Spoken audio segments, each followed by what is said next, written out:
ક્ષાત્રવ્ય એટલે બાબત આસક્ત છતાં દંડ દેવાને પાત્ર હોય તેને દંડ દેતો હતો. એક સમયે રાજા સૈન્ય સહિત મૃગયા એટલે કે હરણનું શિકાર રમવા સારું અતિ ગહન જેમાંથી આરપાર ન થઈ શકાય એવી ખીચોખીચ જાળીવાળા વનમાં ગયો કે જીવન અનેક પ્રકારના સુશોભિત ઝાડવાળું હતું. ઘણા પ્રકારના મૃગથી ભરપૂર છતાં નાના પ્રકારના પક્ષીઓના શબ્દ થતા હતા એવા વનમાં રાજાએ પ્રવેશ કર્યો તો દૂરથી એક મૃગ દેખ્યો.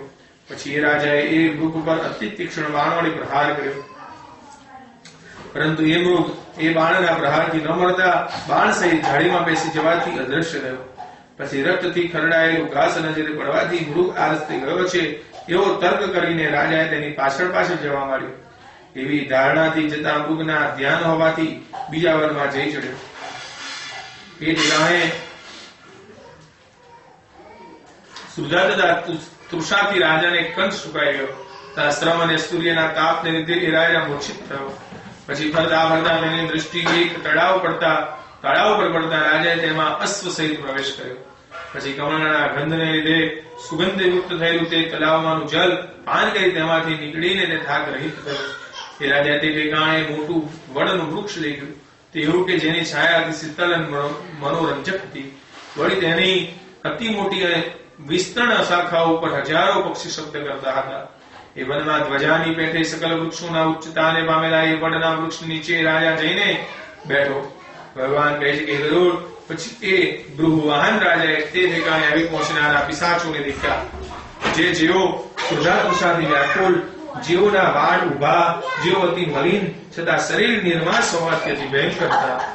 એ રીતના ભયંકર પિશાચોને જોતા એ રાજાએ અતિ આશ્ચર્ય લાગ્યું.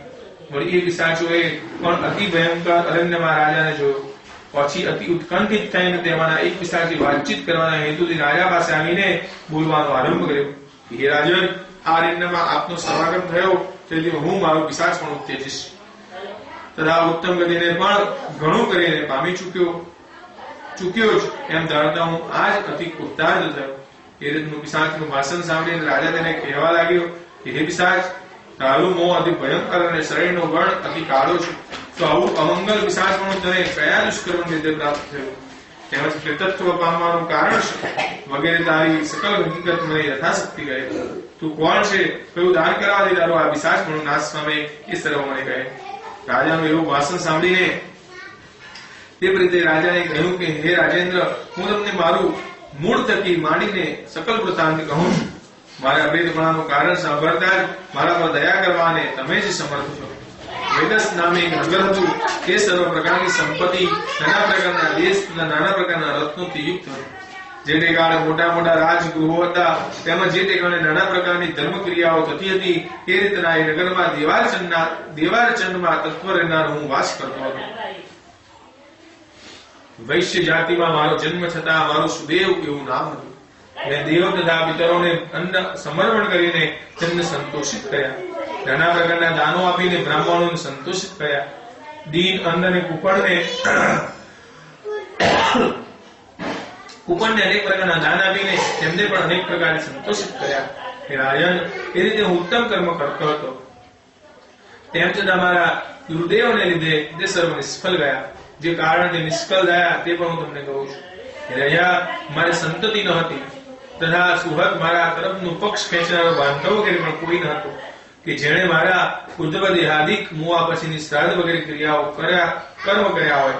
મૃત્યુ પામેલા જે મનુષ્યનું 16 માસ્ય નામનું શ્રાદ્ધ થયું ન હોય તે જ મનુષ્યને પહોંચવાના હેતુથી કદાપી બીજા ઘણાએ શ્રાદ્ધ કરે તો પણ તે વ્યર્થ જાય છે. માટે હે પૃથ્વીપતિ રાજા, તમે મારી પાછળના ઉદ્ધવદેહાદિક કર્મ કરીને મારો ઉદ્ધાર કરો. કારણ કે ચારે વર્ણનો ત્રાતા પિતા તારનાર રાજા છે. માટે હે રાજેન્દ્ર, મારો ઉદ્ધાર તમે કરો. હું તમને હીરા રત્નો આપું છું. એ ઉદ્ધાર એવી રીતનો કરો કે જેથી મારો ઉદ્ધાર ઘટે.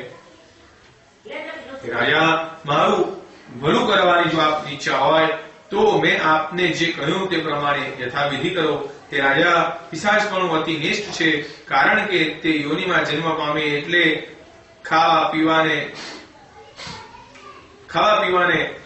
કઈ મળતું નથી. આ વનમાં ઉત્તમ પ્રકારના ફળ તથા શીતલ અને સ્વચ્છ જલ છે, પરંતુ તેમાંનું કાંઈ જ મને શુદ્ધાગ્રાંતને ઉપયોગમાં આવતું નથી. હું મારા પિશાચપણાના નિવારણનું સાધન તમને કહું છું. કે હે રાજન, પ્રથમ તમે નારાયણ બલિ કરો, પછી મારી સફળ ક્રિયાઓ કરજો.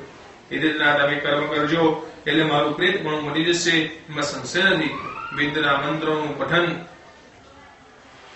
સ્વધર્મનું આચરણ, દાન, સર્વ પ્રાણીમાં માત્ર પર દયા, વેદાંતનું શ્રવણ, ભગવત પૂજા તથા સાધુનું સમાગમ વગેરે સાધુનો પિશાચપણાનો નાશ કરનારા છે એવું મેં સાંભળ્યું છે. પ્રેતપણાનો નાશ કરનારી વિષ્ણુ પૂજા કરવા વિશે મેં તમને પ્રથમના શ્લોકમાં ભગવત પૂજા કહી છે. તે પૂજા જે વિધિ કરવાની છે તે વિધિ હું તમને કહું છું. ન્યાયની મેળવેલું 32 માસા એટલે કે પા, ગાદિયાવાળો અને 4 રતિ, એટલે 4 રતિનું સોનું લઈને તેની એક લક્ષ્મીનારાયણની પ્રતિમા કરાવી. પછી એ મૂર્તિને એ પીળા વસ્ત્રો ધારણ કરીને સર્વ પ્રકારના આભરણો ઘરેણાથી ભૂષિત શણગારીયુક્ત કરવી. પછી તેમને અનેક પ્રકારના સુવાસિત જલ વડે સ્નાન કરાવીને તેનું અધિવાસન સ્થાપન કરીને પૂજા કરવી. એ મૂર્તિના પૂર્વે શ્રીધર, દક્ષિણે મધુસૂદન, પશ્ચિમે વામન, ઉત્તરે ગદાધર, વચ્ચોવચ પિતામહ અને મહેશનું સ્થાપન કરીને અનુક્રમે ગંધ, પુષ્પ વગેરે ઉપચારથી જુદી જુદી પૂજા કરવી.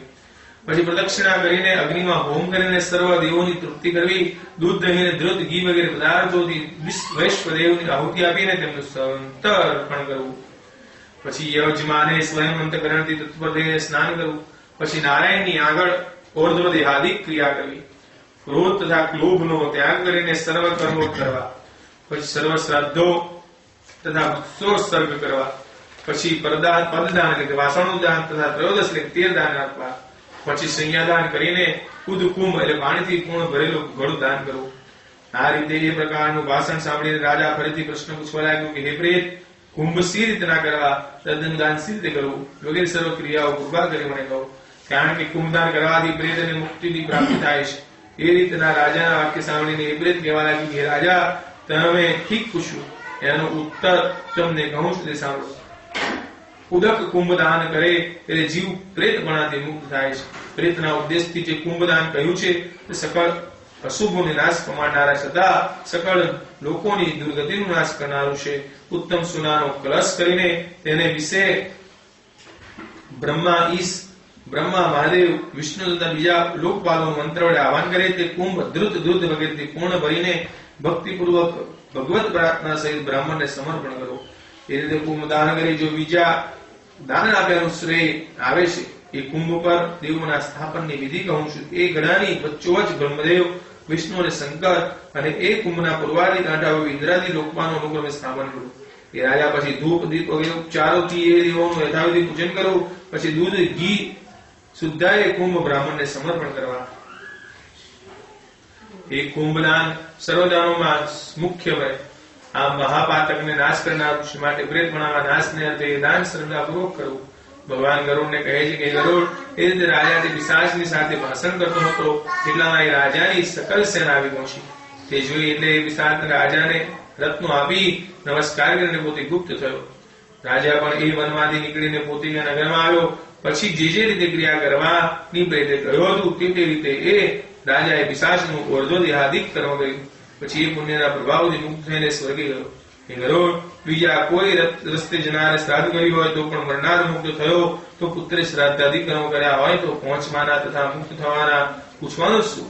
આ પુણ્યકારક ઇતિહાસ જે સાંભળે અથવા સંભળાવે તે કદાપી પાદકી હશે તો પણ મુક્ત થશે. જય જય શ્રી ગુરુ પુરાણે સારદ્વારે વૃદ્ધવાહને પ્રેત સંસ્કારો નામ સપ્તમો ચરિત્ર. બોલો શ્રી કૃષ્ણ કનૈયા લાલ કી. 8મા અધ્યાયની શરૂઆતમાં ગરુડજી ભગવાનને પૂછે કે હે પ્રભુ, પુણ્યમાન પુરુષની સકળ ઉત્તર ક્રિયા તેના પુત્ર સે રીતે કરવી તે મને યથાવિધિ કહો. ભગવાન કહે છે કે ગરુડ, તમે મનુષ્યના હિતને અર્થે ઉત્તમ પ્રશ્ન પૂછ્યો. પુણ્યવાન પુરુષોએ જે કંઈ કરવું તે યોગ્ય છે તે હું તમને કહું છું. પુણ્યવાન પુરુષે બાંધવ્ય કાલે એટલે ગણપણમાં પોતીકું શરીર વાધિયુક્ત જાણતા જ અથવા ગ્રહદશા પ્રતિકૂળ નડે એવી માલમ પડતા જ કાનના છિદ્રનો રોધ આંગળીઓ વાળીને બંધ કરવાને કરીને તપાસ કરતા નિરંતર ધબકારા દેનારો પ્રાણ સ્મૃતિ બંધ થયેલી જોઈને મૃત્યુકાલ ધડમાં આવ્યો છે એમ જાણીને મૃત્યુના ભય થકી નિર્ભય થવું. અને તત્કાલ પરલોકમાં સુખ પડવાના હેતુને અર્થે જે કાંઈ કરવાનું હોય તે વિશે નિરાલસ થવું. અજાણતા અને જાણીને કરેલા પાપોનું પ્રાયશ્ચિત કરવું.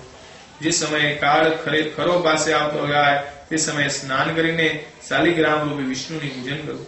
તે એમ કે ભગવંતને